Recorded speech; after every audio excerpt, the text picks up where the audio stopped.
समाजसेवा समाजकारण हे आपला एक छंद आहे. समाजातील होणाऱ्या लोकांवर अन्याय अत्याचार जर आपल्या सामाजिक कार्य करण्यानं जर मिटत असेल, आपण त्यांच्या समस्या सोडवण्यामुळे जर त्यांच्या चेहऱ्यावर हास्य निर्माण जर आपण करू शकू तर हा सगळ्यात मोठा आणि आनंदाची गोष्ट आहे.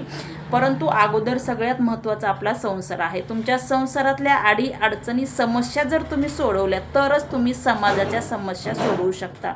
सांगायचा तात्पर्य एवढाच आहे की जालना जिल्ह्यामध्ये एका भादरानं सध्या ज्या जिल्हा परिषदेच्या निवडणुका चालू आहेत, 3 अपत्य असतील तो निवडणुकीला हे उमेदवार थांबवू शकत नाहीत. म्हणून त्यांना आपल्या 5 वर्षाच्या चिमुकलीला विहिरीमध्ये ढकलून दिलं, तिचा जीव घेतला आणि नगर परिषदेच्या निवडणुकीसाठी तो तयार झाला.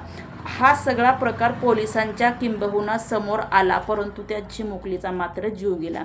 सामाजिक सेवा करा, राजकारण करा, पण खुर्ची पावर सत्ता मिळवण्यासाठी आपल्याच लेकरा बाळाचा हकनक विनाकारण बळी घेऊ नका. जय हिंद, जय महाराष्ट्र.